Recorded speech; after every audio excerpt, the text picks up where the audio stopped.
I'd like to call to order the special city council meeting on August 23rd, 2018. Please stand for the Pledge of Allegiance.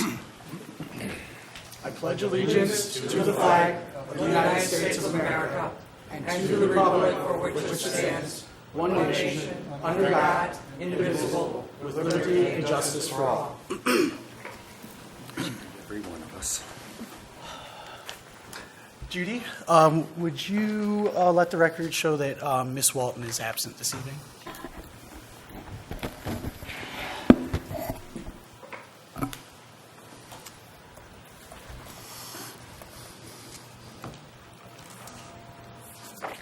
We'll look to move on to the approval of the agenda. I'll move the agenda. I'll second. All in favor? Aye. Aye. All opposed? Motion passes. At this time, we're going to open the floor for public comment. Please state your name and address. I'm also going to go over the new rules here again. No, public comment isn't on the agenda. Oh, is I'm it? sorry, yeah, it is, down Okay. below the agenda, excuse me, I'm looking in this bank. Members of the public may speak at a council meeting upon recognition by the mayor. Public comment may only occur during periods designated on the agenda for public comment or a public hearing. A person may speak for up to 2 minutes during each of the two public comment periods on agenda items or non-agenda items. Waivers of the time requirement may only be granted in the discretion of the mayor, and waivers to speak at a time other than the designated comment period may only be granted by the council. Any person wishing to make a presentation longer than 2 minutes or requiring audio-visual equipment is asked to contact the city clerk requesting to appear on a future agenda. A person may only address council from the podium. Only one person may occupy the podium at a time. All remarks are to be directed to the mayor and council. Speakers are not to engage in direct dialogue with other meeting attendees. Any person who violates the rules of conduct, disturbs the peace at the meeting, and/or interferes with the meeting may be warned, ordered to be seated, removed, and/or ticketed. This summarizes Council Resolution 04-18. Complete rules, including guidelines for considering waivers, are available in the council chambers and from the city clerk. Thank you. So at this time, if we have anyone for public comments. Okay. We'll move on to new business. City manager candidate interviews. Mr. Vitrino. Thank you very much, Mr. Mayor. Before we get started, I'd like to make a couple of comments, and then we'll move into the reason for the meeting. The city's gone through a long and thorough process, and we've come together this evening for final interviews. Before I review the process that we've been through and the process for this evening, I'd like to acknowledge candidate Tracy Kobalars in the severe accident she was involved in about 2 weeks ago. Since the accident, we've reached out to the numbers we have for her and the contacts that we have for her. I'm sure I speak for the City Council and candidate Zelnick when I say that we wish the very best for her and her family and pray for positive news about her condition. With the inability to make connection with Tracy and get further updates than other what's available in the press, it is recommended that City Council continue with its planned and scheduled meeting and progress with their process. At the conclusion of the interview with Mr. Zelnick, City Council will have options for our next step, which I will review at that time, but we are recommending that you do proceed. So with that statement and with those thoughts to the candidate, I will kind of next step proceed and tell you where you've been through this process, and then our opportunity this evening to have your final interviews. This process started a number of months ago. Actually, back in May, we began the process. GovHR provided the city with a study of wages for potential city manager position, followed by position description, followed by a stakeholder interview process, a community survey, advertising for the position. Then we received resumes. So a total of 43 were received and reviewed for this position. They were all individually reviewed by myself. Skype interviewed a number of the candidates, brought forth candidates of recommendation to City Council in closed session. They selected 5 for public interview. We did hold those public interviews in these rooms. Then 3 were selected to move forward to final round interviews. Those 3 were nearly unanimous among the City Council members that they wanted to move them forward to the next round. City Council interviewed those 3 candidates. Scribola, Kobolars, and Zelnick. And in the opinion of GovHR, all 3 candidates were highly qualified, met the search criteria established by the city during the search process, and therefore we're comfortable with the city moving forward with this interview this evening. As noted to City Council and possibly known to the public, candidate Scribola took another position between the first interview and the second interview. So we have 1 interview this evening for our final round. For procedure this evening, it will be much like the first interview with 1 exception at the end. There are comment cards available and there are question cards available this evening. They're at the podium or at the end of the table here. If anyone in the audience would like to suggest a question to be asked of the candidate, I ask that you fill out the card, provide it to me. I will review it and then pass it to City Council as time permits. If anyone has a comment about the candidate or about the process in any way, please fill out the other card, and again, it will be shared with City Council. Please know your questions and your comments would then be considered public information and available through regular public disclosure. For City Council this evening, interview questions have been prepared. The mayor will start and council members will each ask a question. But this time we would like to offer opportunity for City Council to ask questions after the prepared questions. If you do have follow-ups, I would ask that you write your follow-up and then ask to be acknowledged by the mayor at the end of the prepared questions. And then for as long as the discretion of the mayor and asking those questions, that would be appropriate. While our interview time is an hour, I'm at max. I'm not necessarily a stickler to that. This is your opportunity in your final round to really ask a question or questions that you think need to be addressed by the candidate.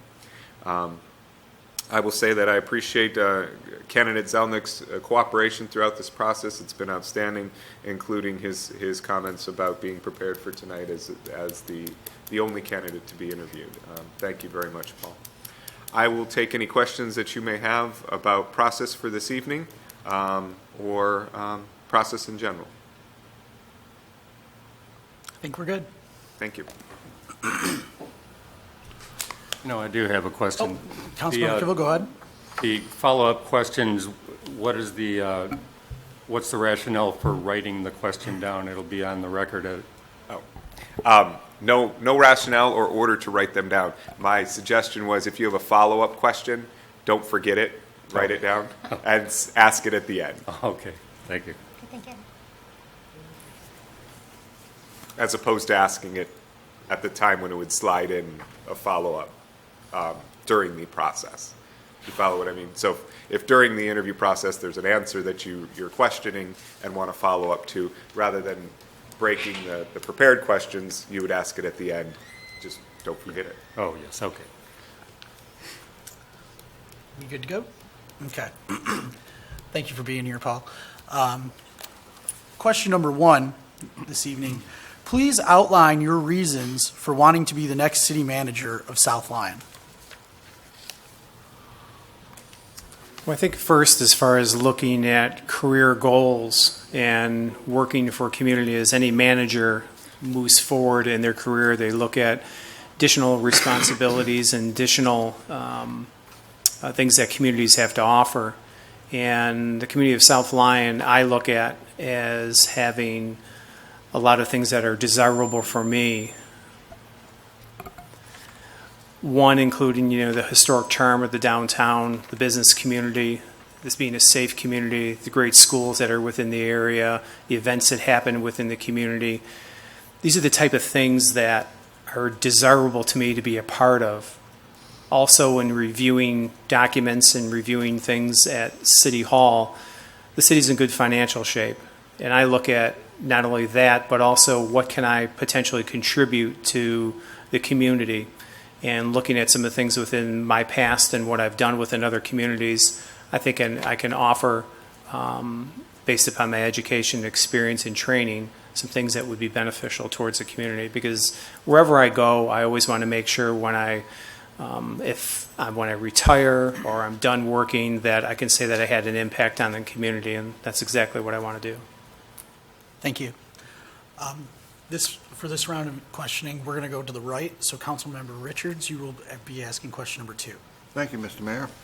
Mr. Zelnick, What do you consider as essential in the relationship between a city manager and the city council? And how will you facilitate a productive relationship with city council?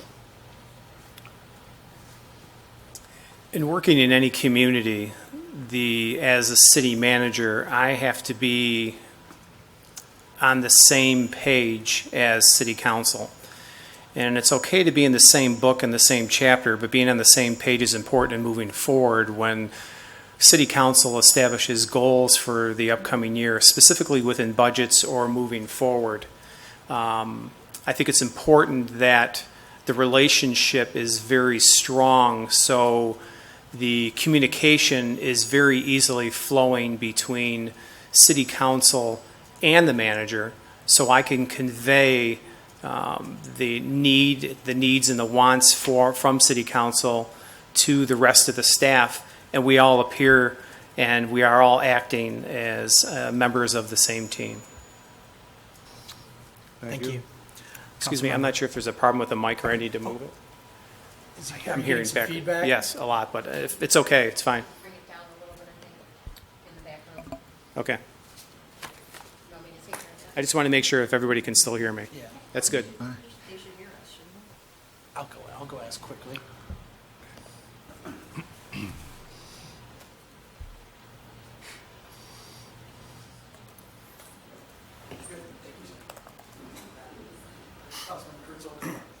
Thank you, Mr. Mayor. If there is a time when budget cuts must be implemented, please describe the process you would follow to fairly and equitably determine areas of the budget to be reduced. Well, I think there's several things that have to be looked at. One, within a community that has a capital purchases or improvements plan, one has to look at the items that are designated for expenditures within the upcoming year. Are some of those items looked at as being definitely needed to be done within the current year, or can they be delayed? Looking at the budget, essential services is obviously extremely important. It's very difficult to, cut services of police and fire department when you're looking at still making improvements to one of the parks. And I'm not saying that parks aren't necessary for as far as a community, but when you're looking at doing an overlay on a subdivision or delaying a police officer or a purchase of a piece of equipment that's needed for the fire department, you have to look at the impact that it makes upon the community as a whole.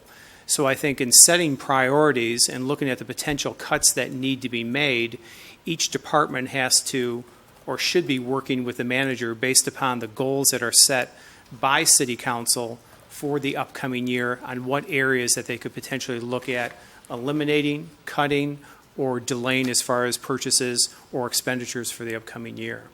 There's also ways to, as far as raise additional revenue, and those things can potentially looked at as well, but you either have to do one of the two, raise additional revenues or, cut expenditures, and neither one is easy.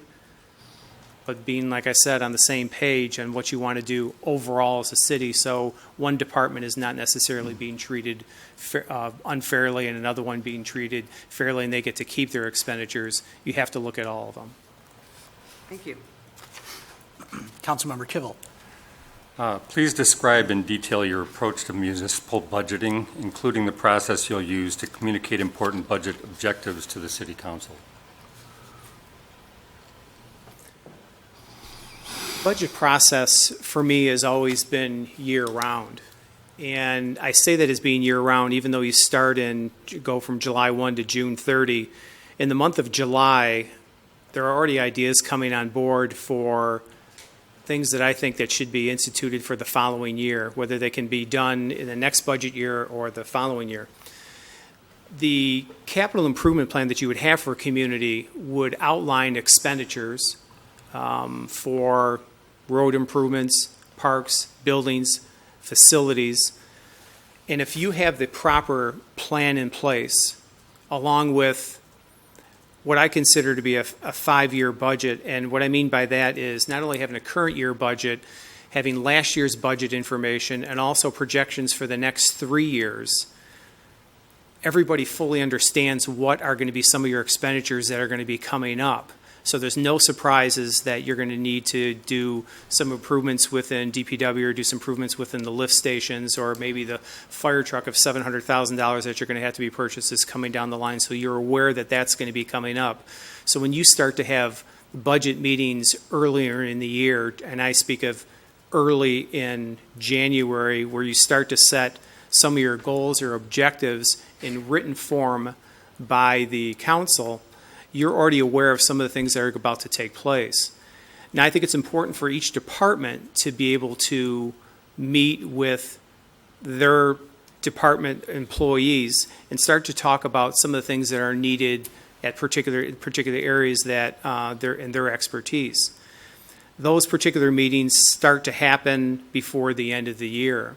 I think it's important also before the end of the year, and I'm speaking of a calendar year when I say this, that City Council would meet and set a goals and objectives meeting that they can use to project some of those potential ideas, the policy, the things that they want to institute for the upcoming year, to ensure that the department heads know within each department what are some of the priorities for the upcoming year, that they need to think about this within their thought process when they are starting to establish or some of the things that they need for the upcoming year.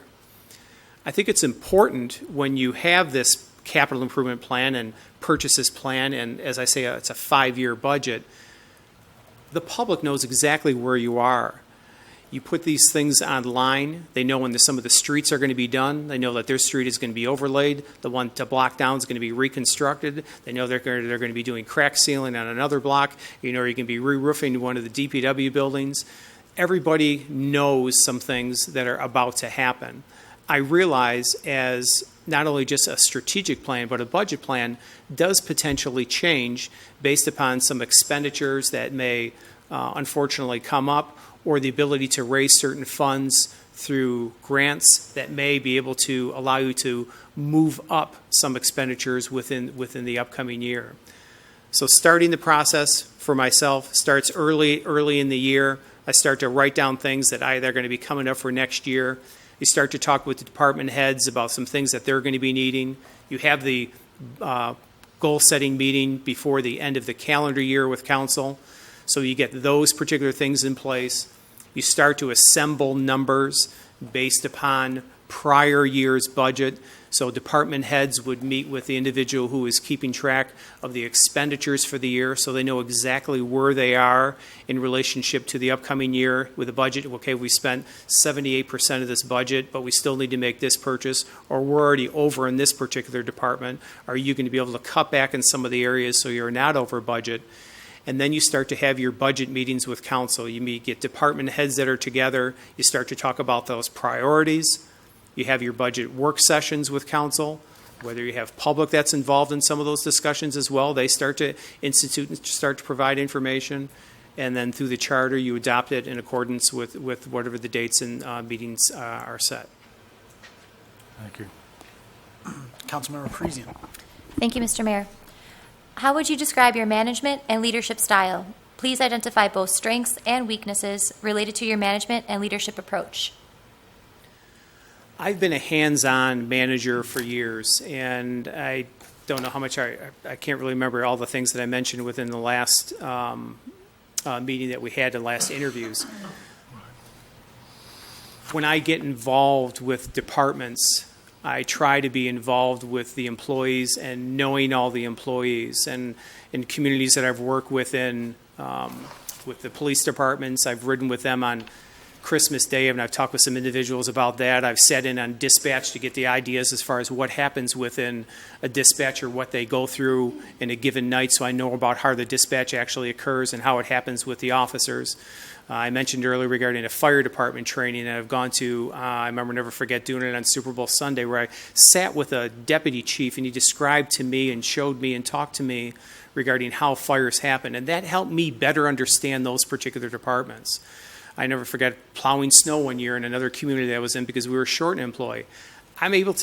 That helped me bond with the employees. That helped me learn more about what they go through on a given day. When I see somebody plowing snow and I know they've been doing it for 16 hours, and then they have to come back after they only go home for 8 hours and come back and have to do it again, I understand more about what goes on within those departments.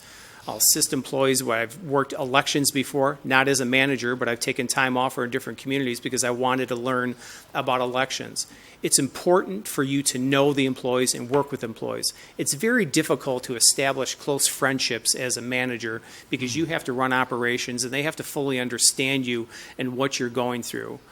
Managers don't always necessarily get the full understanding of employees because employees are concerned about their particular area or their particular departments. But the more you get the opportunity to work with them, the more they understand you, and then they start to back you and they say, okay, he said he would do that, or if he's not doing that, there must be a reason why. And by doing that and getting the opportunity to work with those employees and answering the phones when need to within the front office because one person's gone on vacation, one person's sick, and one person just stepped out, and somebody's already working with somebody at the counter, they understand that I'm a part of what this is all about. And it's a big picture. And it's important for me as a manager to convey that to the employees that I work with. They understand that they know they can come to me. There may not be a time at the particular time that they need something addressed, but they can come to me at a later date. They know that I'm going to be a straight shooter. They know I'm going to be ethical, and they know I'm going to be trustworthy. And I think those things are important in having a manager for your community. I hope that answered it. Councilmember Kennedy. Thank you. Paul, please give us an example of a time you faced an ethical dilemma, how you handled it, and what you learned from it. I guess every day I deal with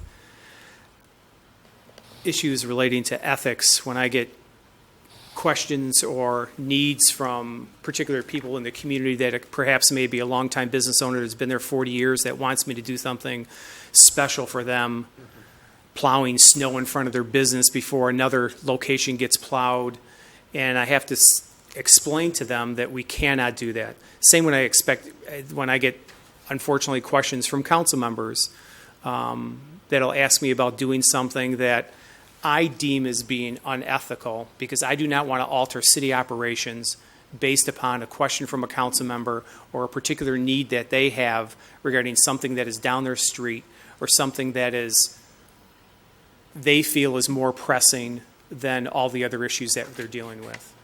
I do not want to be put in a position where I'm asked to take employees off a particular job to go deal with a particular issue that's happening on their particular street. And it might just be somebody parking a vehicle in front of their driveway and they demanded something happen immediately. Unfortunately, I cannot do that and I will not do that. It is a part of what I see as ethics because they're asking, unfortunately, me to do something. And I don't always believe that they're meaning to do something unethical or asking me to do that. But I have to weigh it that way and say, I'll be able to do it in the normal course of business, but I cannot push that in front of other things. Thank you. How do you hold direct reports accountable for projects and or issues you've delegated to them? How do I hold reports? How do you hold direct reports accountable for projects and or issues you have delegated to them? I think in working with employees, and this is, I guess, maybe goes in a little bit of management philosophy. There's an old saying about do unto others, but I don't necessarily follow that with all employees because there's certain employees that want to be treated or employees that need to be treated with kid gloves. There's other employees that need to be treated where they need to be reminded to do things. And there's other employees that you can let go and you know they're going to get the job done. I have to deal when they're reporting they're doing certain things for me or items that I've assigned to them. Obviously, I'm aware of those particular tasks, and I have to ensure that they are getting done. Sometimes I have to make little reminders to employees or sending emails or department directives regarding budget information that's due to the treasurer regarding a specific date or reports that I need for an upcoming city council meeting by a specific time so we can get it in the packet. You know the employees that will definitely get it done on time. Sometimes there's issues that are relating to that they cannot get it done, and if they need assistance, they need to know that they need to talk to me and let me know the reasons why they may not be getting it done or the reasons that they may need assistance, and we have to work out those particular details to ensure those things are done within a timely manner. Thank you. Councilmember Richards? Thank you, Mr. Mayor. This relates to innovation. Please identify a best practice that you have observed from another local government, nonprofit, or in the private sector, and describe how it would be implemented in South Lyon to improve its services to the community. I think, well, one of the biggest things that I've learned actually in working with my first community that I worked for was in Rochester Hills. They had the most comprehensive capital improvement plan I've ever seen. Based upon that particular plan, I have used that as a guide in every community in which I've worked on a lesser scale based upon population. The first community I worked at when I was manager in Ortonville, sure, Rochester Hills capital improvement plan was 250 pages, led diagrams, had 5 people working on it for, how many months. I was the manager, I was in charge of working on it, it was 10 pages. Sure, it was something new that was never done in the community, but it started to put the community forward about what needed to be done because that was innovation for how we could move forward as a community. I saw that and I used that in every community, and it may not have been, and I keep dwelling on this capital improvement plan, but I think that's important for the guidance of the community and everything that you do within the future. It sets your budgets, it sets your plans, your departments. Everybody knows where you're going in the direction that you need to go. And I think that's something when council has that conveyance to the business owners, back to the employees, to the residents, to the managers, those sort of things are extremely important. I think in looking at some of the websites that some communities have, where they have been able to convey not only some of the things that are happening in their community, but also other communities that I've patterned after, and I use the old adage R&D, and it's not research and development, it's rip off and duplicate. Why recreate something that's already been created that somebody knows, somebody did, they spent a lot of time doing it, and if I can borrow that or R&D and enhance it for our community, that's important. We started to put forms online where people can fill out forms and get them to us and fax them to us or email or drop them off or put them in our Dropbox. Before, people would come in and fill out tedious forms, handwrite them. Now they're in a PDF. They can fill them out. They submit them in time. And people are much more interested in working with the city when they can get things done at home or in front of their computer or on their phone than having to come in there before 5 o'clock during the day and have to take off work in order to get a permit so they can close their block to have a block party. Thank you. Thank you very much. Councilmember Kurtzwell. Thank you, Mr. Mayor. Please describe how you would encourage all members of the public, regardless of background, viewpoints, and experiences, to participate in city government.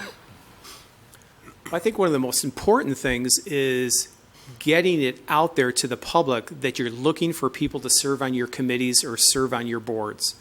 Even though all of your boards may be full, it's important to convey to them and get to them through websites, through information on Facebook, through other social media activities, that we have a list of 15 different committees. We would like you to serve on one of these particular committees.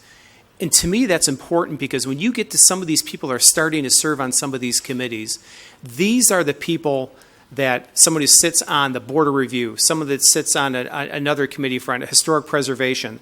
Those are the individuals that you start to train or start to get down the line for perhaps a position on Planning Commission. Later on, they'll move on City Council. They already understand how operations and things work at the city. They understand what zoning issues are. That's the training method to get some of those people involved. And I think it's a great example. It basically happens already today. You see members that get on school boards. Next thing you know, they're running for county commissioners. The next thing you start to see them at the state legislature. So conveying that you have these committees, talking about the duties, having those appointments or those sheets that describe who they are and what they're involved in, and whether they're involved in a homeowners association, they're involved in a baseball league, they're involved in something else within their community, and whether it's a group of individuals that just meets on a regular basis at the coffee shop. Sometimes you start to talk with some of these people and somebody says, hey, why don't you run for council? Hey, why don't you get on that board? Those are the people, they're the lifeblood for your town. They know exactly what's going on. They're out there every single day. You know, we talk about in our particular town and other towns that I've worked in, the hair salons, the barber shops, the grapevine that occurs there. People start to talk and ask questions. I've met with individuals after some meetings that they've had at the barbershop, and they say, I heard this. And I said, well, this is exactly what's happening. Next thing I know, they're going back to the barbershop next month and they get their haircut, and they're telling all the things I told them, and now that gets out to the public. So I think there's means at which getting it out to the public in specific ways will recruit things and help the city out for years to come.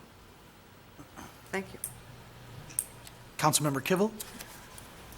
Please describe a situation you've handled where the community faced a contentious issue with strong diverging opinions, and what did you learn from that experience?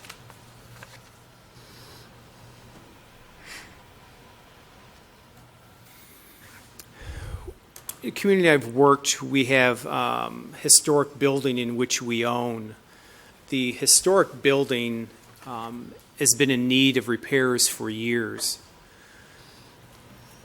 I had a historic architect come in and do an analysis on the building to determine, for best guesstimate, what are some of the costs for the next 10 years on that particular building. The first thing that came out and that everybody wanted to have done was paint the building. And I understand the importance of aesthetics to a particular building. However, there were more important things with that building that needed to be done. Aesthetically, yes, the paint is peeling. Aesthetically, yes, we need to have it done, but that is not the first priority. We need to look at the foundation of the building. We need to spend the money on equipment that analyzes the movement of the building. We need to address the safety issues first on the interior of the building. Residents are a little bit contentious about why we were spending money on some of the interior items when the exterior of the building is what everybody sees. I had to ensure that the fire suppression system was working properly within the building. I needed to ensure that we made the electrical improvements to the building, so when we get this whole building done and get it all completed and get it nicely painted and everything installed in the building, that the building isn't going to be burned down because there's old wiring within the building. Before we painted the building, or before the building can be painted, we need to ensure that there was proper air handling within the system, replacing the furnaces and the air conditioning within the building so it would use outside air for draw, because the building used to be an old mill and it breathed. And right now, the way the building sits, it's not breathing the way it was originally designed. The public wanted to see the building painted, but I had to start to convey to individuals, some people who were in town with interest in historic preservation and on the Historical Society, as well as City Council, why we were doing interior, why we were doing safety items first, and then we start to work on the painting. And that's not a huge issue, but it is contentious when somebody looks at this being as a landmark in your community and they want to see it improved. But there's so many other things that need to be done with the building because, like I said, you don't want to get it paved or painted and all of a sudden have the foundation collapse. So those are the things. That's one of the things recently that I've had to deal with and had to work with the public on to try to show them what the important items were first, what were the first 1 to 3 year priorities, and what we could start to work at within the future based upon not only the recommendations of the architect, but also when we started to find out more things wrong with the building, we needed to address those items. Thank you. Councilmember Parisian? Thank you. Please describe a situation where you've disagreed with your governing board. How did you approach that difference of opinion and explain the final result of the situation? We recently were working on a road improvement plan for the city to work on a 10-year paving project for the city based upon a millage that the city is going forward with. We try to identify the roads conditions within the community based upon what's called a PACER study, which analyzes road conditions from worst condition to best condition based upon not only the surface area of the road, but also the subsurface, whether it has the proper drainage on the road, whether the curb and gutter is correct, and such. And we originally set priorities based upon the worst condition roads to be done. And there's several ways to look at it when you have several roads that are in a condition of perhaps 3 to 5 range that are on the verge of being totally reconstructed, that are just repaving. And we started to set those priorities about which roads needed to be done. And we changed those priorities based upon how much money we were going to be receiving through the bonds. You may have a road, you start to get millage, and that millage is going to pay off the bond. But unfortunately, when you're getting the millage, you're only getting so much money every year, and you have the bond payment that occurs every year. And if you decide to float one bond or 2 bonds for the process of a 10-year time period, and in this particular predicament, it was a $2.5 or $3 million bond at 2 times during this 10-year period, there's a cost analysis that you have to work out in order to ensure that you have the proper funding, not only through Act 51 to do maintenance for your existing roads, but this income of money that you're getting through the bond to do specific roads. Because if you're only getting, let's say, $500,000 a year in, and you have a $700,000 road project to do, if you didn't have a bond, you would have to wait 2 years in order to do that first section of road.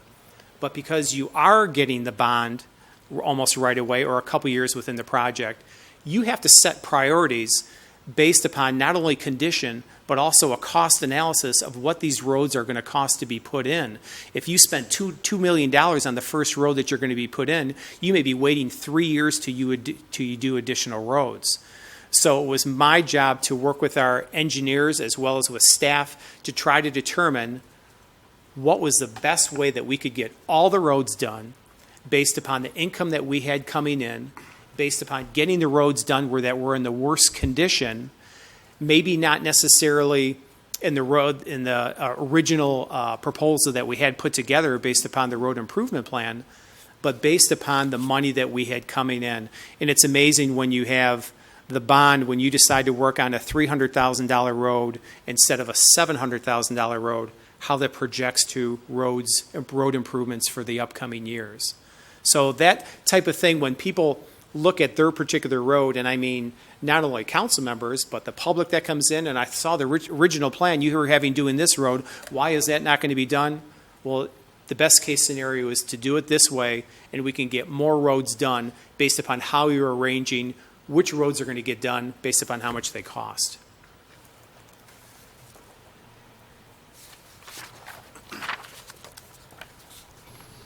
Councilmember Kennedy?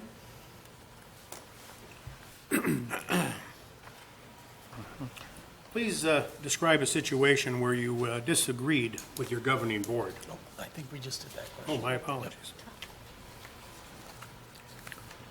One of the great strengths of South Lyon is its traditional community feel and access to major metropolitan areas. How has your professional experience prepared you to build on this city's strength, and what would you do to further this positive aspect of our community?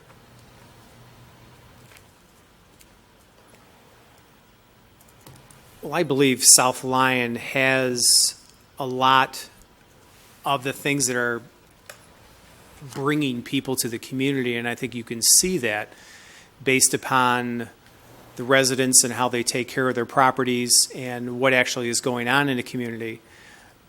My job as manager is to ensure that those visitors, those residents, stay within this community and continually want to come back. And I think that has to do with the master plan, the Parks and Rec plan, the DDA plan, making the community and continue to make the community a desirable place in which to live. When you get only perhaps somebody who's spending 2 minutes driving through your town, you want to put your best foot forward. And whether it's a community event that's happening, It's making sure that the trees are trimmed. It's making sure that the flower baskets are watered. It's making sure that the streets are cleaned. It's making sure that the buildings are maintained within the town. It's making sure that the lights are all working. It's making sure that it is a safe community, and it's ensuring that the community is always putting its best foot forward. And I think you're already doing those things. It doesn't mean that you can't improve on them, because I think all of us, with whatever community, we always look at ways to improve the community. And that's not saying that we're not successful, but when you get the buy-in with those committees, with the council, with the employees, that they take pride in ownership, and they know that those improvements that you're making are going to make the community more desirable. Therefore, property values are going to go up. Residents are going to be happy with their house. They know their values are there. The employees are happy that they see the community continues to grow. They're proud of some of those things. And it's a buy-in that makes everybody proud and wants people to, and makes people want to be within your community. Thank you. By this stage in the process, we assume you have done significant research of South Lyon. What do you believe are the most important opportunities and challenges for the city in the near term, and how would you approach these?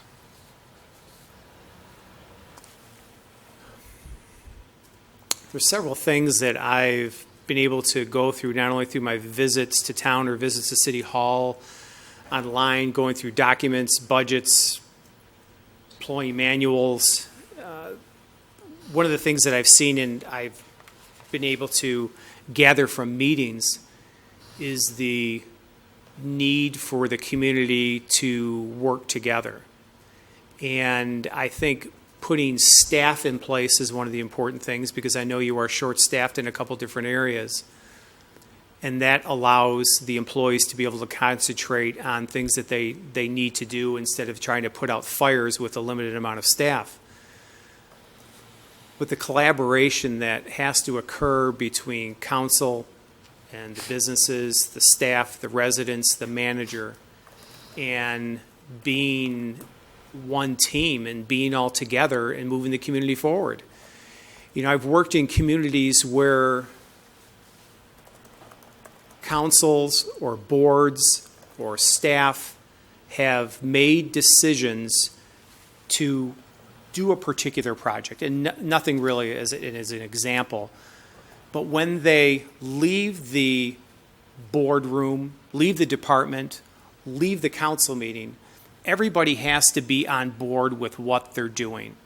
There cannot be, or there should not be, anybody who wants to still say, boy, I wish we would have did this, or we could still do this part. Maybe we should, we shouldn't do that. When you walk out of that room, or when you walk out of that council meeting, whether it's a 5-2, a 4-3, a 7-0 vote, everybody has to be on that same page.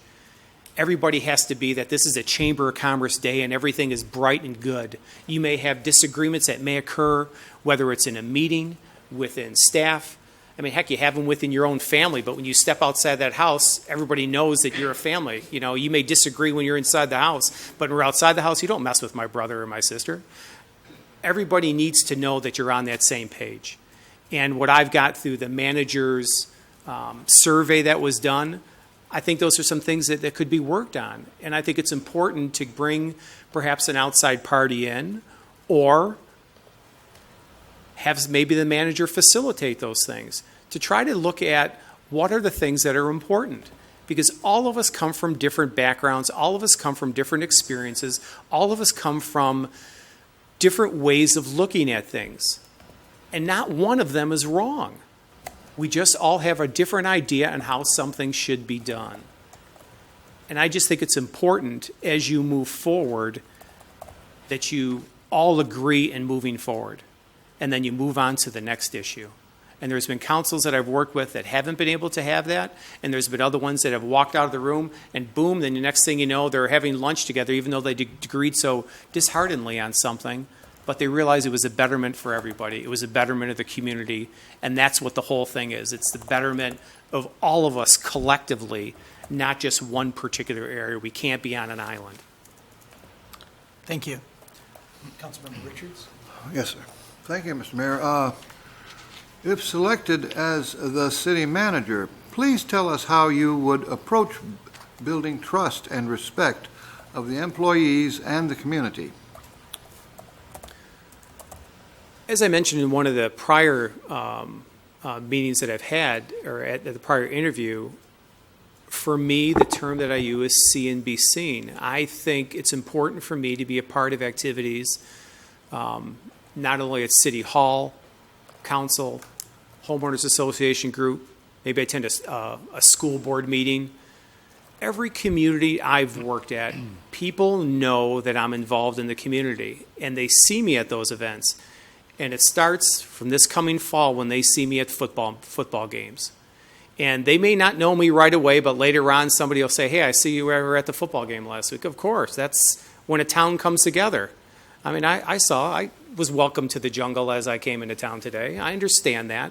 Those are the important things that people want to know their manager or the people that are making decisions are involved. Whether I live here or I'm not living here, it does not mean that I cannot be involved. It doesn't mean that I cannot be helping the DPW assist in taking down barricades after an event in town. It doesn't mean that I can't be with the police department or a fire department on a particular event where they may be just having for some of their employees. And I totally understand the distance that has to remain between employees as manager. Because I know in working my way up over the years, sometimes it was very difficult to be at lunch with a group of employees that you worked with for years, and all of a sudden the boss came in. The tone of that lunch completely changed. So I know when it's time for me to leave. I know when I shouldn't be there and not be there because I've recognized it. And people say, no, stay. And it's like, no, I understand it. I may have not overstayed my welcome, but I don't want to. So I think it's in the trust where I talked about being involved in some of their activities with the people in the office, and they know who I am. The thing that I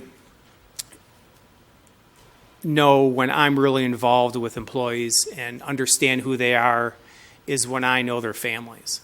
When I know their grandkids or I know about what's going on, I see that picture on their desk of their grandchild, or I see that the person's really proud about where, that their husband has recently retired and where they go up to their cottage on the weekend. Those are the type of things and questions that you have to ask. And if it means that I have to spend 15 more minutes after work on that given day because of that, I spent that time with that particular employee because they were bragging on their kids, their child's soccer game over the weekend, that's fine.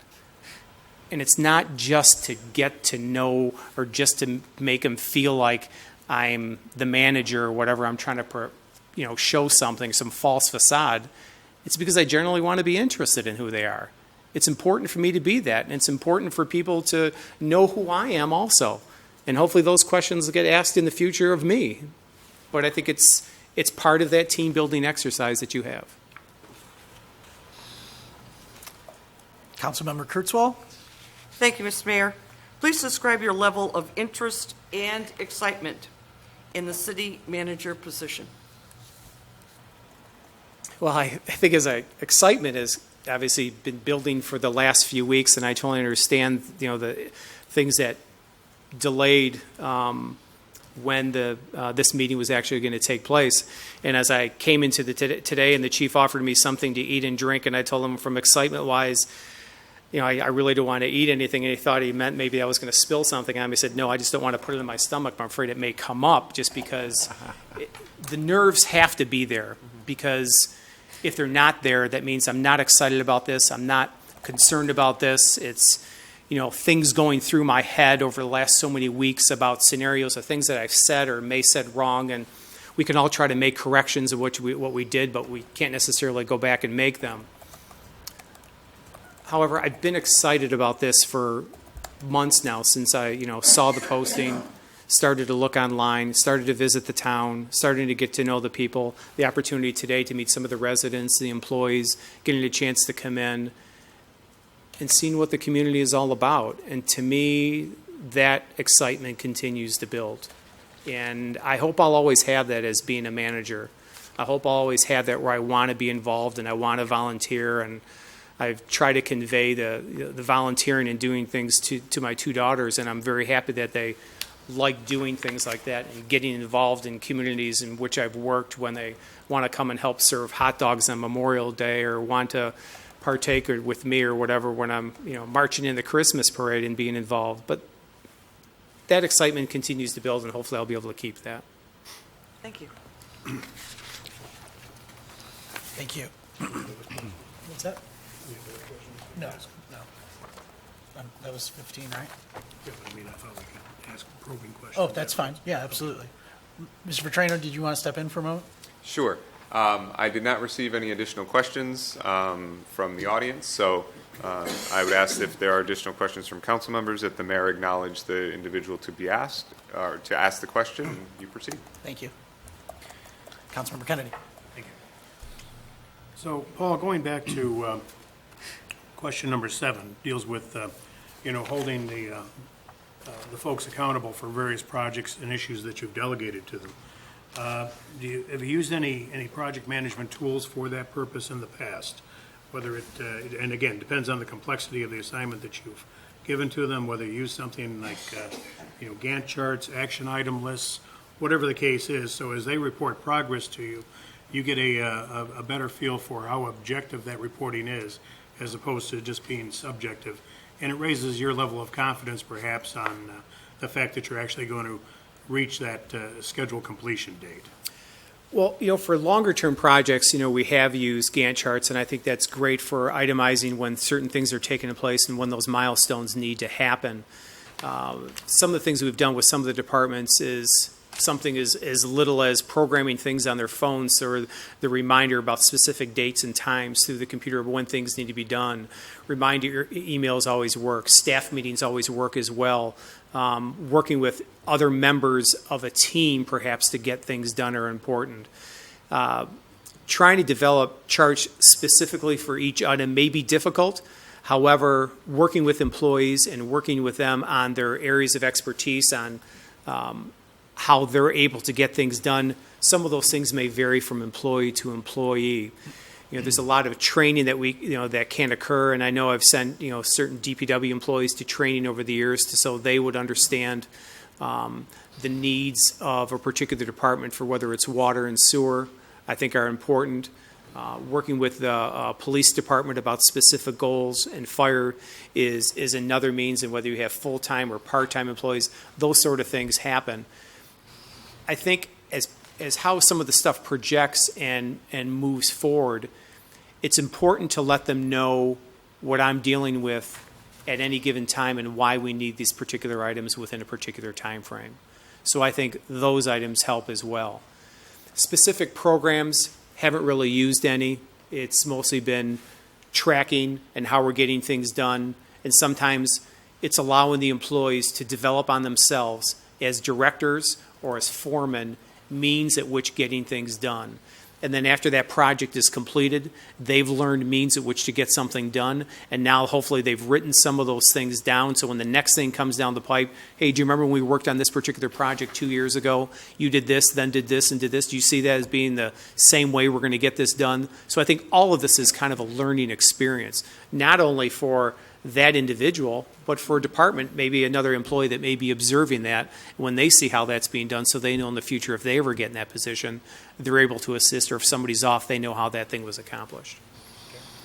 Thank you. Councilmember Parisian. Thank you, Mr. Mayor. I just have a quick question for you. It's a bit of a follow-up for question 11. And question 11 was in regards to if you have a council that has a differing opinion, a governing body that has a differing opinion than yours, how would you handle that? And you had provided some insight about the road improvement plan, and I appreciate that. But I think question number 11 to me means a little bit more. I'm looking for something a little bit more substantial, simply because this question is so important to this council. We have very strong-minded individuals, sometimes very headstrong, and we provide pushback, sometimes a little too much. And that's going to be something I want to know that you can handle. So I was just wondering if you could give me some follow-up as to if we provide pushback, if you are having differing opinions from a council in general or a council member, how would you handle that situation? Because I can guarantee it will arise.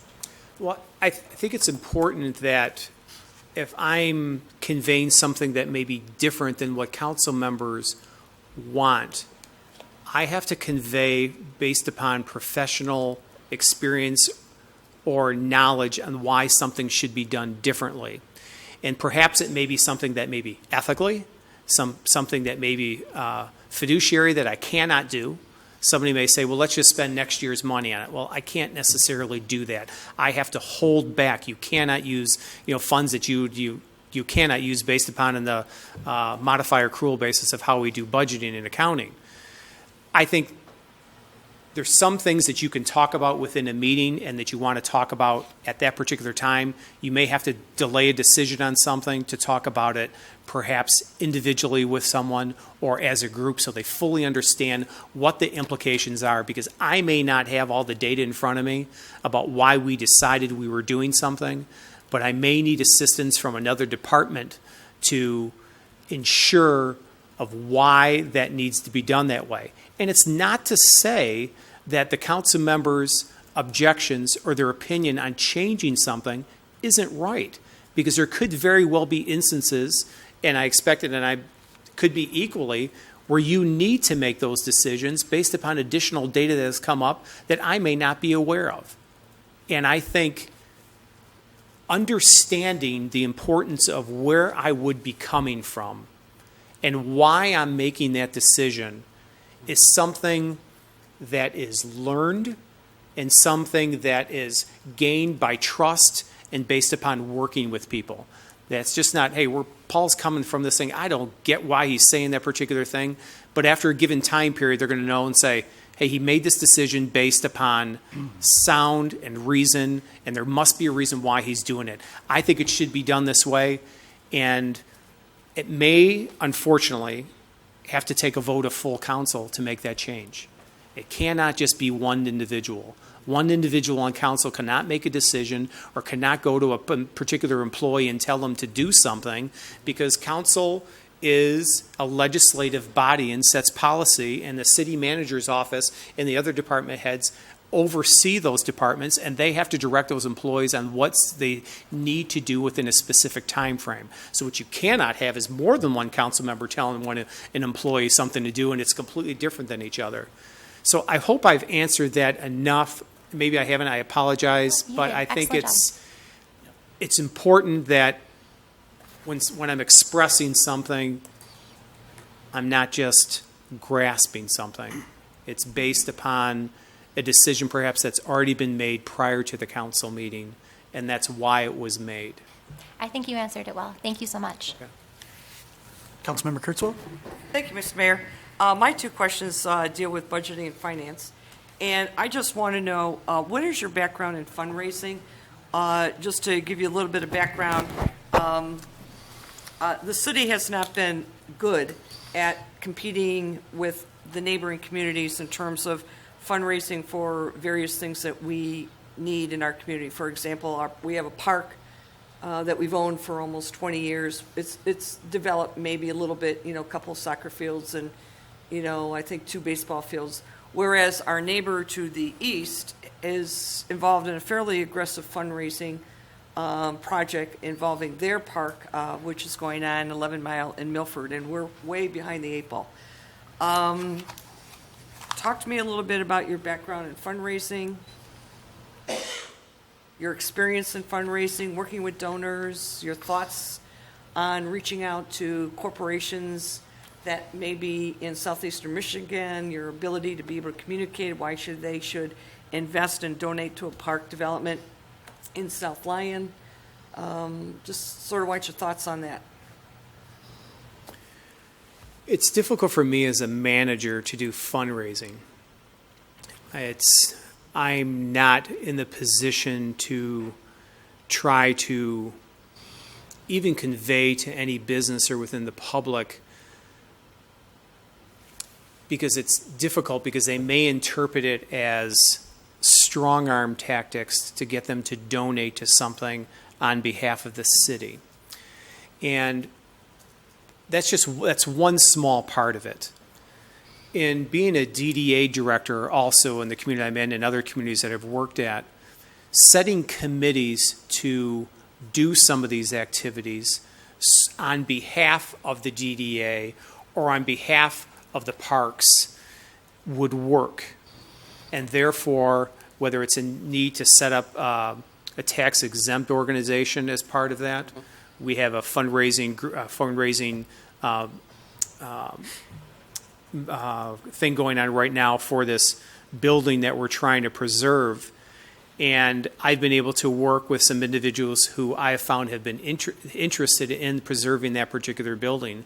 And they've in fact wanted to, how can we help this community? I've talked to them about things that we need. They set up the activities. They're having a luncheon. They're having other sort of donations made. The money that they raise is going to leverage other dollars from other grants through another organization to raise money to improve a particular building that we have in town, and it's basically just the windows. But with a Parks and Rec board or an advisory board or committee that you have, they can do those things. We will already have within the city a means at which somebody can make donations to the city on behalf of a particular project. That can easily be set up through the Treasury Department without any problem. Conveying that within the public, meeting with the baseball organizations, the soccer groups on what they need for their particular parks, as well as looking at the Parks and Rec plans for those improvements that you would like to have. There may be things on there that could be funded through the city, but there may be other amenities, a concession stand, a scoreboard, new soccer nets that aren't within your plan that you can't necessarily afford. So having those committees established and trying to assist them in means at which to contact who are the top 10 taxpayers in your community. It's easy to find out looking in within your audit. Who are some of these contact people that you deal with on a regular day? Who are some of the movers and shakers in town that really want or that are really interested in making a donation? But I say, for me, it's difficult to even have the perception that I'm asking for this because I don't want people to perceive that they're going to get any special treatment in the future, their taxes are going to be lowered, or something else is going to happen based upon their donation. So I can convey some things, and whether it's working with the boosters in the schools, hey, maybe you wanted to do that, but maybe if you put it at this park, you both can use that park, and it'll benefit everyone. That's how I can assist the project, is also working, like I said, with the DDA for when you have fundraising activities. I mean, the donations are extremely important. I mean, the National Main Street Center has showed through the four-point approach of design, organization, promotion, and economic restructuring, the most successful communities around the United States are ones that don't have tax-dedicated dollars to their TIF districts. They have volunteers and they have donations that are making their towns happen. Okay. Look in the state of Iowa. You even still look within the state of Michigan. What's take place in throughout Oakland County and the small downtowns. The donations that are coming in are all based upon efforts of those committees that you have established with the DDA. Those things can assist, obviously, for a DDA, but it doesn't mean you can't do the same thing with your parks. And I think that is definitely a worthwhile effort. And I believe that you probably have a lot of people in your town that want to see your parks improved and are willing to spend a couple hours a week on doing something. Thank you. My next question is just what is your personal opinion on, or what have you seen work with respect to tax abatements? Most recent one that actually I'm working on is through Public Act 255, which is a commercial redevelopment district.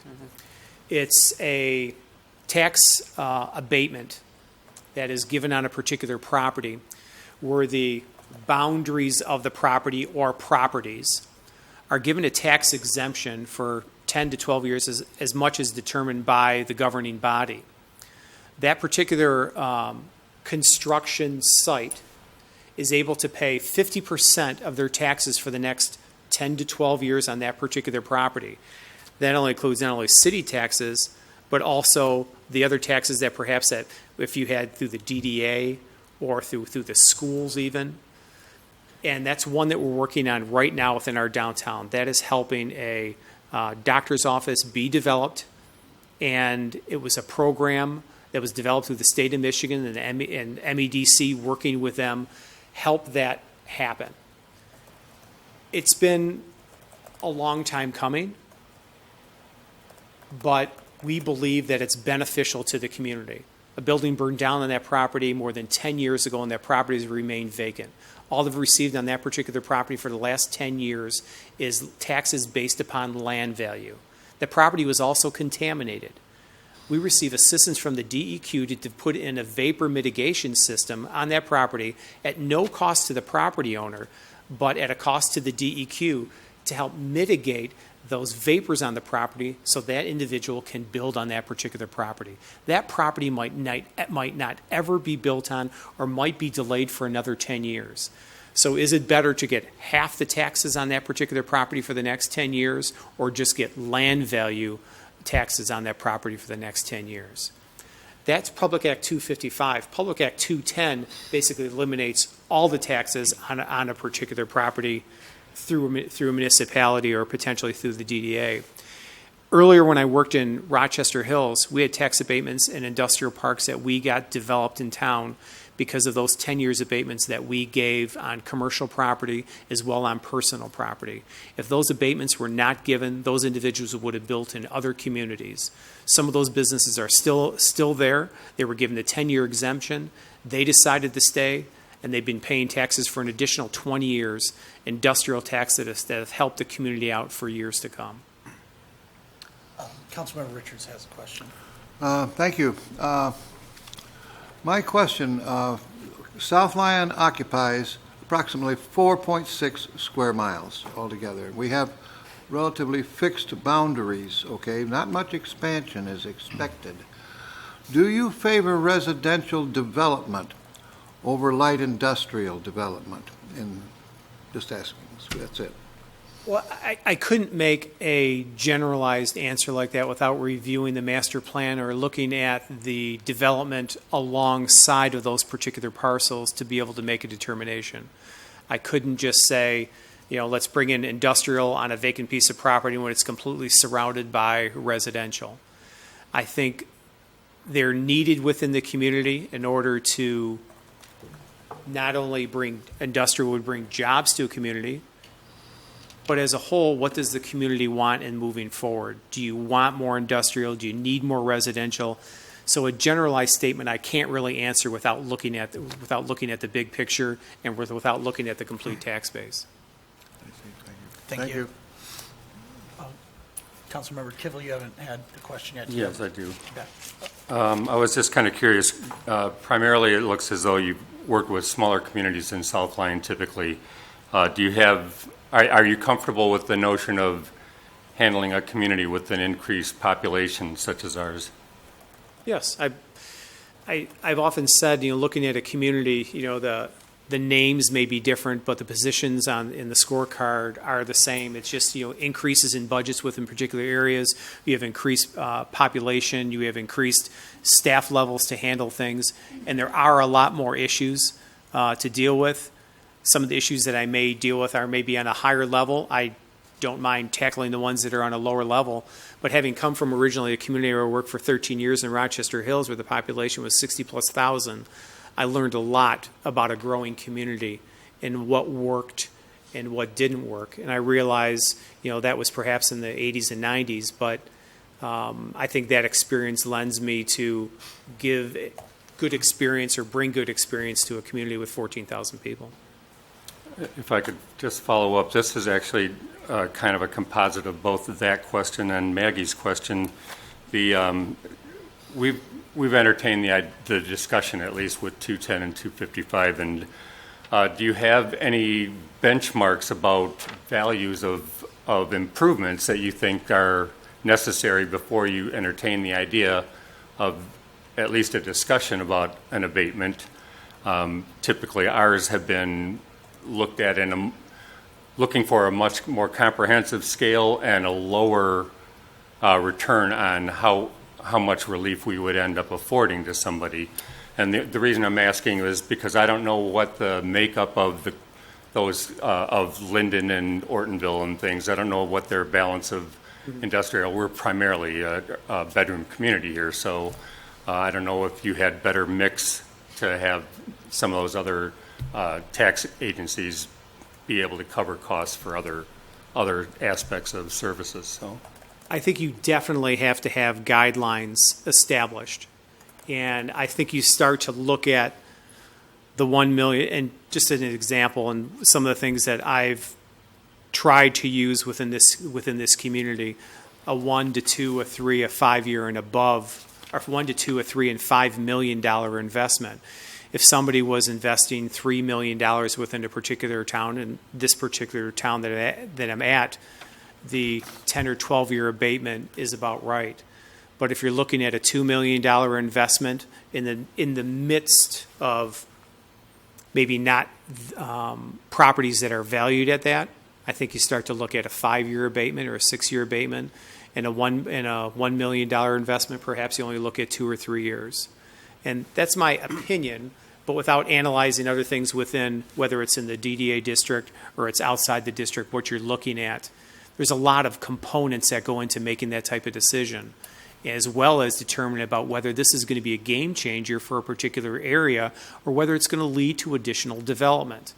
This particular development that we had in town also was afforded additional funds through the MDEC based upon training that I had for being a redevelopment-ready community. Being a redevelopment-ready community allows a particular applicant additional funds for their particular development, close to up to 20% of their development costs. That helped that particular business, and I think having that, or being able to bring that, the redevelopment ready to this particular community, helps those individuals be able to get more money. But I think each one is very specific based upon an area. If you are trying to develop a particular area and somebody is brand new and everybody is afraid to come in on developing that particular property, you may need a game changer really early on in order to start to make things happen in the future. And if everybody is on board and everybody sees that you're just not giving Public Act 255 to any business that's coming into town, well, I'm investing $100,000 in a new building that I want to build, or $200,000. I'm sorry, that's not enough. You have to bring more. That's going to bring jobs to your particular community. That's going to bring investment, as well as, like I said, that is a game changer. And this particular one that we have, we believe is a game changer for our downtown, because it is on a corner that, like I said, that's been vacant for more than 10 years. And because it was contaminated, that was another issue. Thank you. Councilmember Kennedy? Paul, you've spoken a couple of times about capital improvement plans in the various communities in which you've worked. And you mentioned at the outset that one of them was extremely detailed, extremely thorough, and you've tailored it back to better fit some of the communities that you're in. We've talked about, you mentioned a lot of the bigger ticket items, the equipment that you need for water, wastewater departments, DPWs, that type of thing, the road improvements and so forth. How far down have you actually carried it, or what's your experience been as far as getting down to looking at other things that are contained within the infrastructure, sidewalks, culverts, whatever, so that as laying out that 5-year plan, you have a better idea as to what lies ahead, so that you can be proactive and aggressively addressing those, rather than being reactive when something fails and having to find the money to fix it in an emergency situation. I don't really necessarily get down to culverts, but I believe as far as when you start to talk about sidewalks, that's a part of a bigger picture for a sidewalk improvement plan. And I don't necessarily, or have not necessarily put on individual sections perhaps within neighborhoods, because we do walkthroughs in different communities that I've worked at, determine as far as what segments need to be replaced, how the homeowner contributes, or how much the city contributes. But if you're talking about a pathway system, that has to be in the capital improvement plan. And one of the earlier ones that I did when I did in Ortonville, and I said it was only 10-page, and for me, part of it was an experience in bringing this before council, because I've never had this before. And so when I'm trying to get this new manager coming in here and he wants to bring in this capital improvement plan, everybody's stepping back and say, hold on a second, we've never done that kind of thing before. You try to show the benefit and the means of what the results are going to be. When you work with your particular departments, and not only capital improvements, but the capital purchases, you have to start to set guidelines or dollar limits on some of the things that you're looking at. And I don't mean to get totally nitpicky about a $2,000 or $1,000 items, because those things are important. But when you talk about replacing 7 $1,000 computers, okay, that's an expense that you need to have, and you need to show that this is coming up and how it's going to be distributed amongst the departments. Conveying or expanding that plan in different communities has been different for each community that I've worked in. The current one that I'm working on right now, or that I've had and council hasn't completely adopted, is about 75 pages. It shows the last couple of years in purchases and things that we've made, but starts to look out 10 and 15 years about improvements, which includes this road improvement plan. So they can identify each year, and they go through different sections, whether it's parks or whether you're going to replace a $20,000 piece of playground equipment, whether you decide to do a complete new pathway on one of the particular streets that might only be $18,000, or it's that $400,000 piece of fire equipment. So each community has been different, and like I said, I used that one in Rochester Hills, and I'm thankful I got involved in that from the beginning. That helped me show what was important. Because when you start to get on a bigger scale, the department heads start to submit things to the manager or to finance department or treasurer on the things that they need in the upcoming years, and they start to talk about the needs. The department, because there are differences between needs and wants in a department. But when you start to look at what the water department is recommending for replacement on some pieces of equipment, you have to take heed and understand, okay, is this really important? And I think it's important for me as a manager to have a general understanding of all the departments that I work with, so I can somewhat eloquently speak with them and make the determination when they come before council, I can be on board, or we have discussions prior to that about we're doing this year and not this in an upcoming year. I hope that answered enough of what you're asking for, because it's different for each community. But I still think it's important. For communities that don't have them, I think it's difficult to move forward because you never know what's coming down the pike.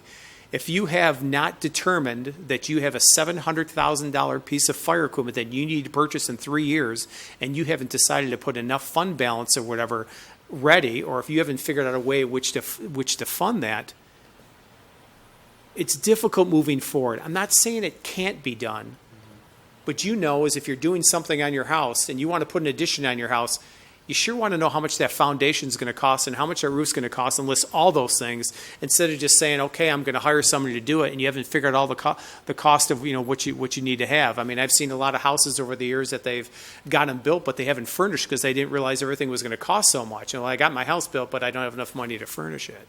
And it's important as we start to plan that we look at all those expenditures to make sure that we're not only building it, but we're also furnishing it. Thank you. Councilmember Kurtzwell. So still on the finance side, how would you sell a capital improvement plan to whoever that needs to adopt it? We do not have capital improvement plan. I've worked with capital improvement plans because I've represented developers before, and so we have looked at capital improvement plans as we have gone into communities and taken a look at where they were planning 3, 4, 5 years down the line. I think what has happened here, and I don't know this for sure, I'm just going to throw this out, is that the capital improvement plan has been sort of part of the budget process. So if we need this, we'll put it in the budget. If we need this, we'll put it in the budget. We'll put it in the budget. So how would you sell council and who else on the necessity of a separate document that stands by itself and is taken out of the budgeting process and put in as its own standalone document? Why do you do that? I just want to hear your comments. Why do you make that capital improvement plan a standalone document that exists outside of the budget itself? Well, I don't mean any disrespect, but I don't believe that capital improvement plan is a separate document. I believe it is part of the budget because you identify within a specific year all of your expenditures that are going to be, and I'm speaking of big ticket items for purchases and improvements that fall into the water and sewer department, that fall into the fire department, the police department, the office about replacement of the computers, the new phone system that you're going to get, the building improvements that you're going to make.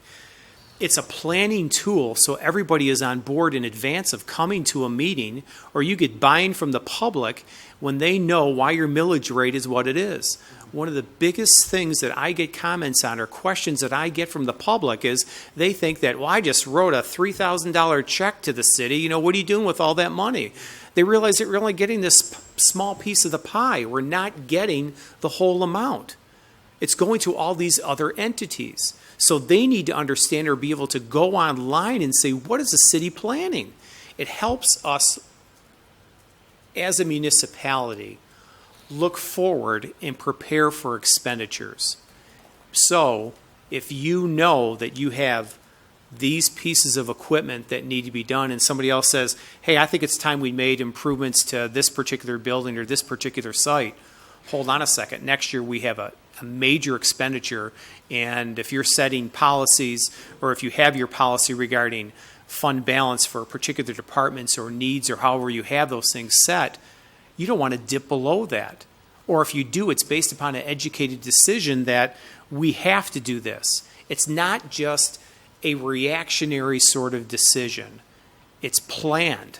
And everybody knows that we made this document with this budget to be used for the budget as a tool to make those decisions about what has to be done in the future.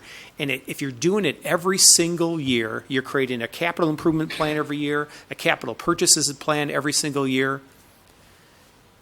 Everyone is not on the same page because you're not doing that much forward thinking.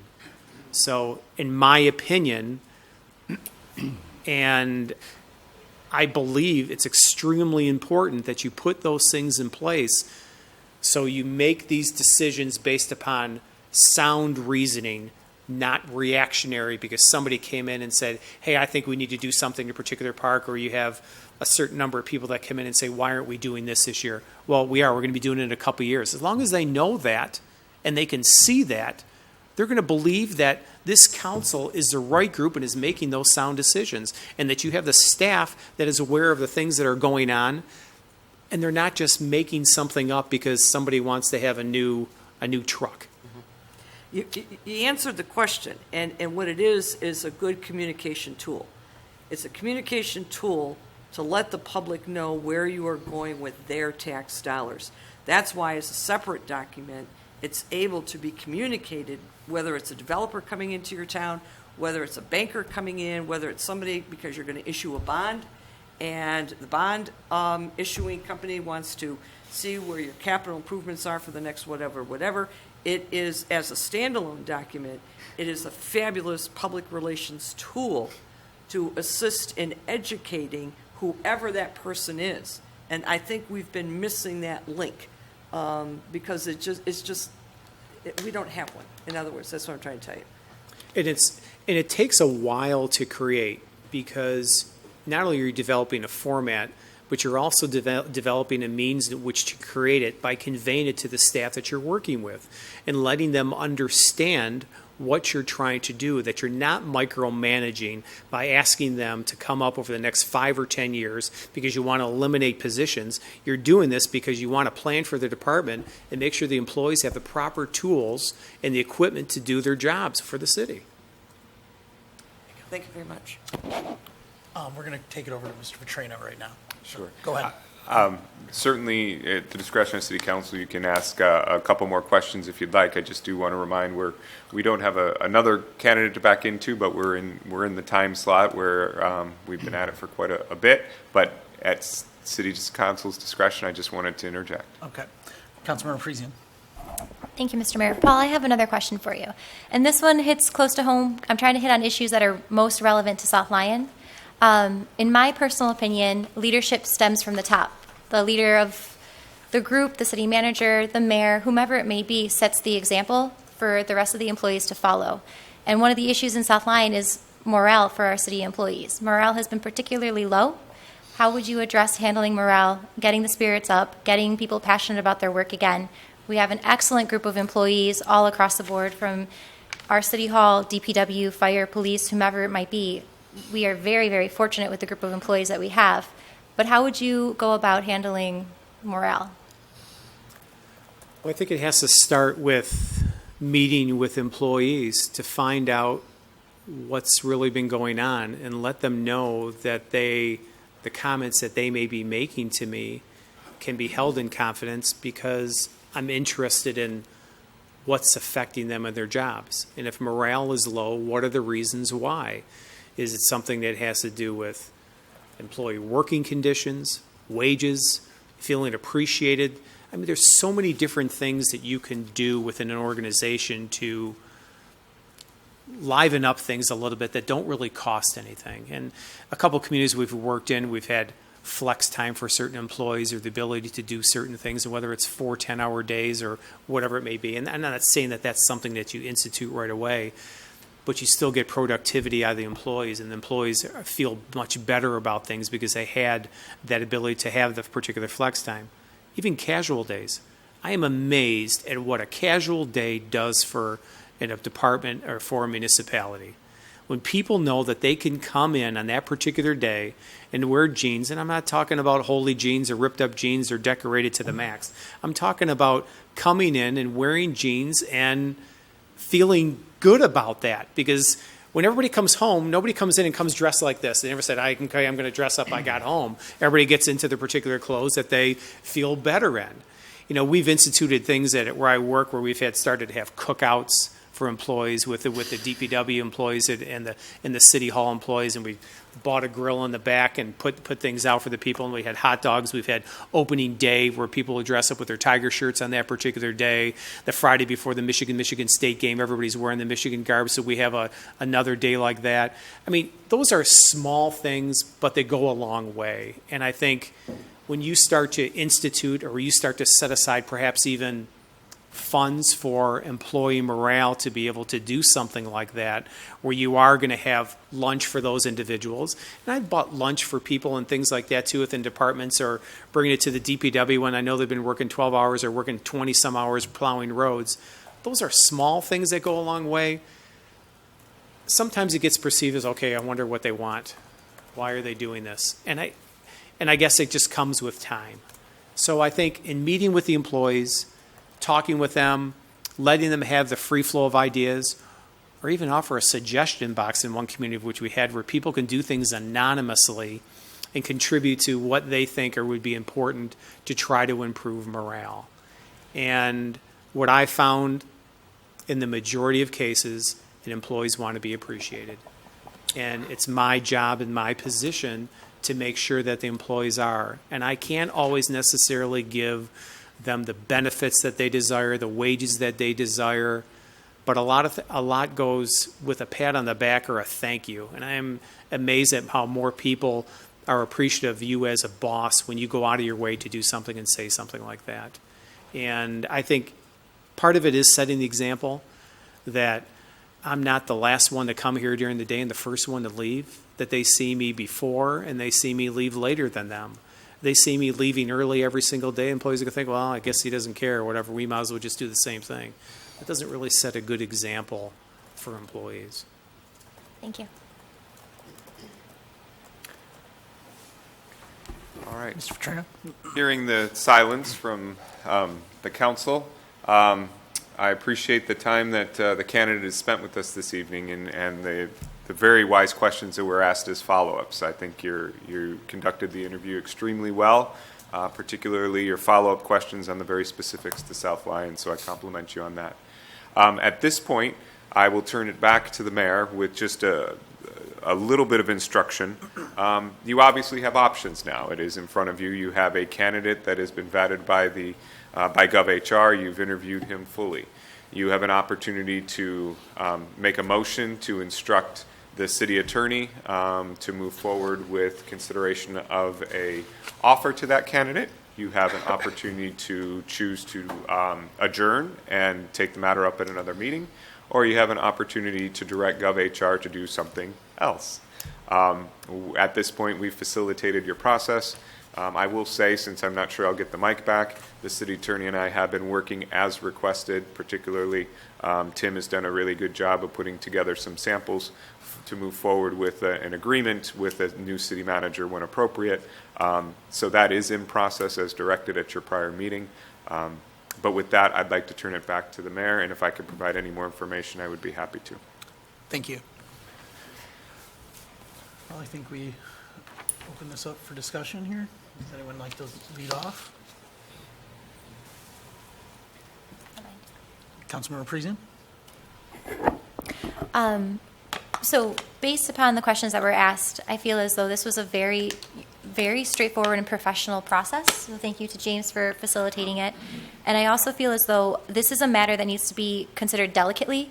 We've had a history of city managers in the past where we've had issues and things that didn't work out, and a whole series of things that have fallen upon the city of South Lyon's shoulders that has been difficult for the city. It's been difficult for our employees.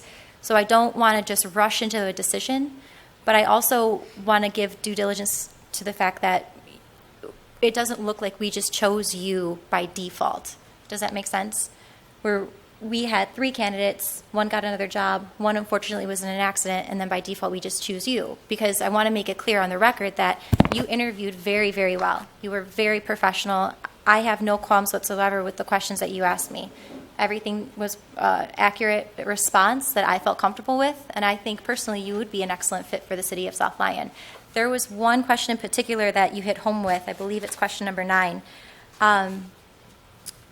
Regarding communicating with the public, being seen, reaching out to committees. That's my mantra. I can't tell you enough how important it is to speak to people and just get them involved in the community. The only reason South Lyon is amazing is because of the people that make it amazing.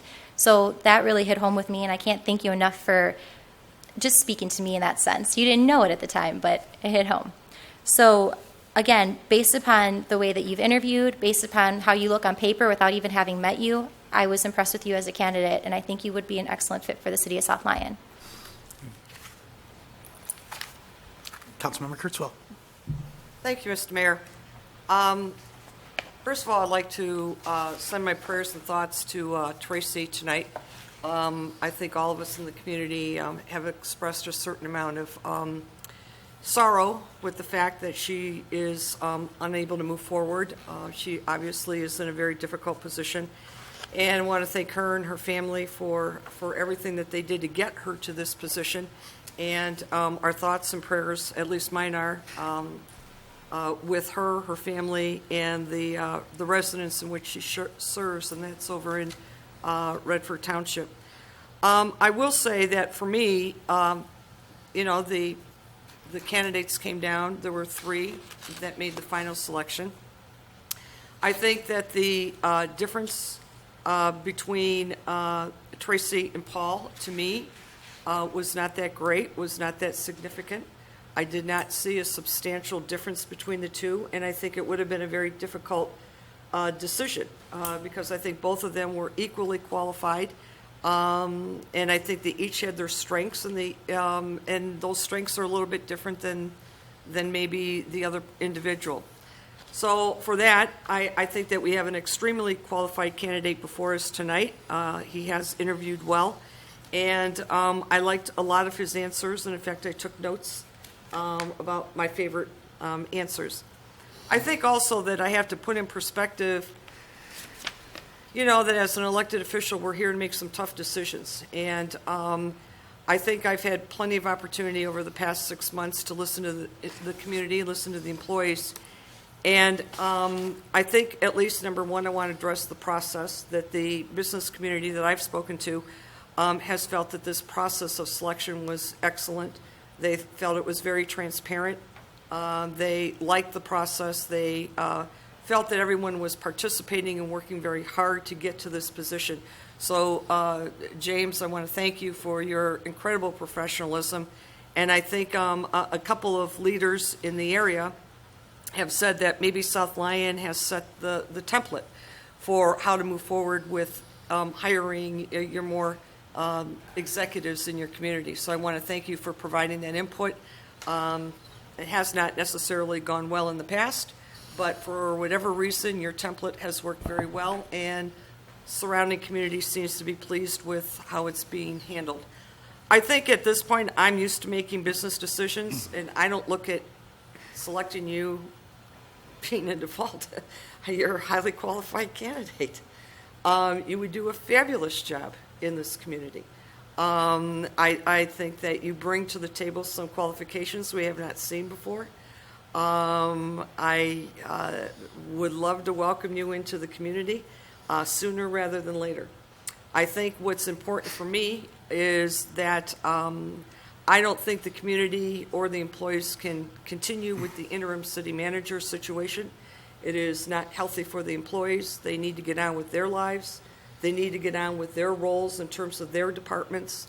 The community needs a full-time city manager, not somebody that's just here 20 hours a week. I mean, that's the structure council allowed to happen. And it has turned out, in hindsight, to maybe have not have been a good decision, quite frankly. I think we need a full-time professional city manager sitting exactly where you are tonight. We need someone that's going to be here 45, 50 hours a week. There is a lot of work that needs to be done in this city. A lot of work. A lot of work. There's a lot of messes that need to be cleaned up. We need someone to reach out to adjoining communities. We need some fence mending. We have a lot. I could go on and on, but I think that I am ready to say this city needs to move forward. We need to move forward tonight. You are highly qualified, and I'm just thinking about the employees. They need a boss. They need someone like you that's going to care about them, that's going to take care of them. Morale is low, and it's low for a reason. But they need a boss, someone like you. And I'm going to go with the employees and with the business owners that I met with over the past 3 weeks. And I am ready to vote for you to come on board and be our next city manager. I'd just like to say something really quickly. I don't think it's fair or correct that we insinuate that Chief Collins is only here for 20 hours a week. Well, whatever. I would certainly just disagree with that. I just wanted to make that clear. Councilmember Kennedy, please go ahead.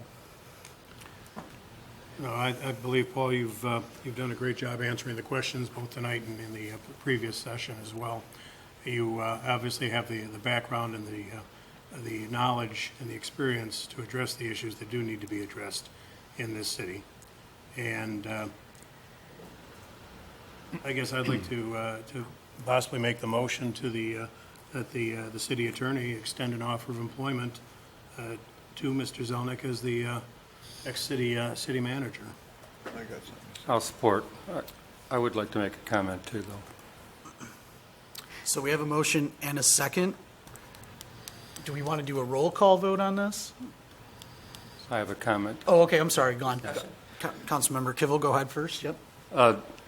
This is a pretty artificial environment to try to meet somebody and really make a great assessment of how you think things will go. I think you performed quite well in what's been going on. I look forward to the less in the public meeting you and really coming to terms with what you're made of and see how, I mean, we seem to be pretty well aligned in what our objectives are going to end up being and how to prosecute them. So I'm looking forward to that.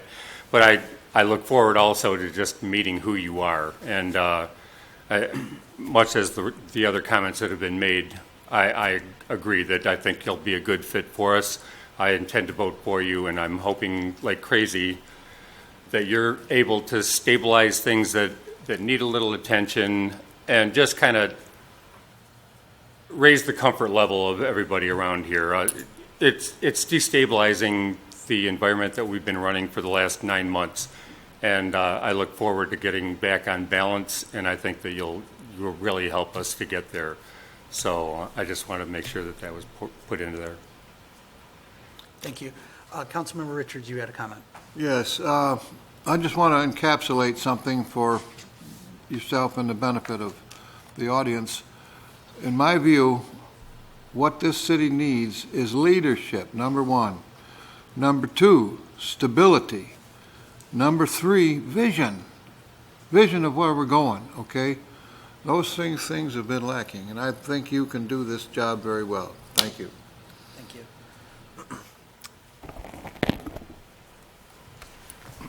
Did anyone else have anything for the discussion?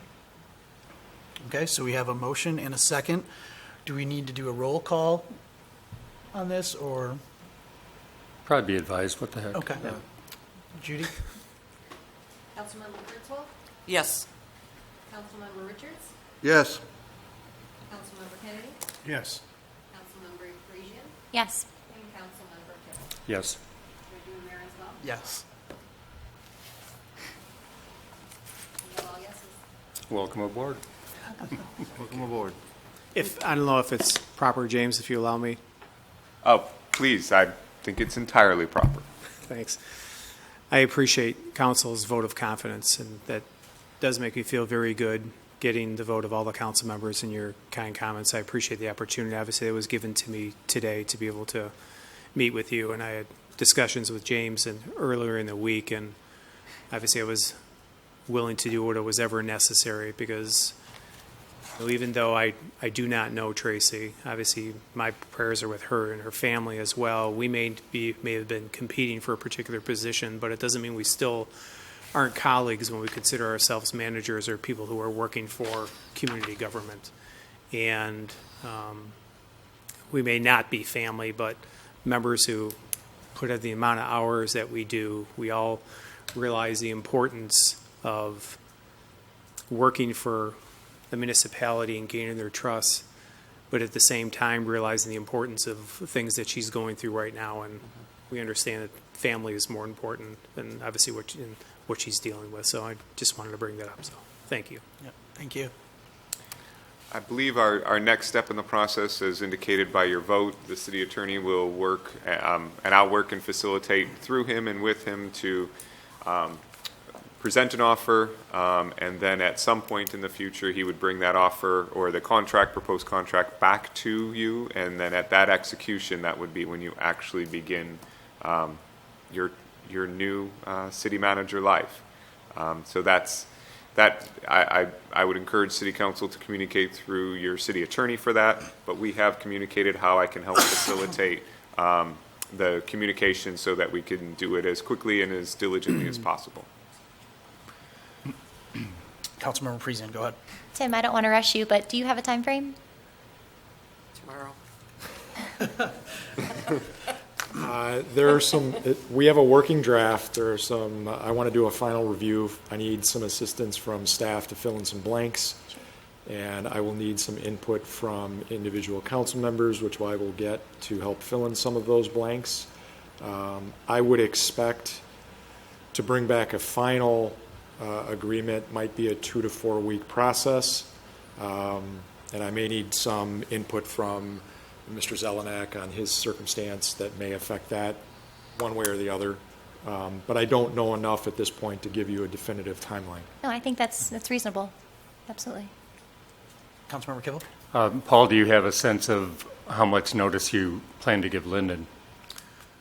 I would give the 30-day notice. Obviously, I have to work out with council. I think, and I'm not sure what Tim may mean based upon the 2 or 4 week time period. I'm not sure if it's 2 or 4 weeks from now that you have the agreement and then we finally agree on it, and then I give give that particular notice, or I think perhaps maybe expediting the process is providing a rough draft so I can make some comments, whether you have to make additions based upon plans or documents or things or time frame or some items within the contract, so we can try to expedite that process so you do not have to wait and the chief doesn't have to continue to wear the multiple hats, and the other staff members are doing his work as well too. So so I don't know if that'll help, Tim, or if council's willing to do something like that, so we can look at a rough draft fairly quickly. I think that's a good suggestion. You've alluded to wanting input from us. If you could reach out to us,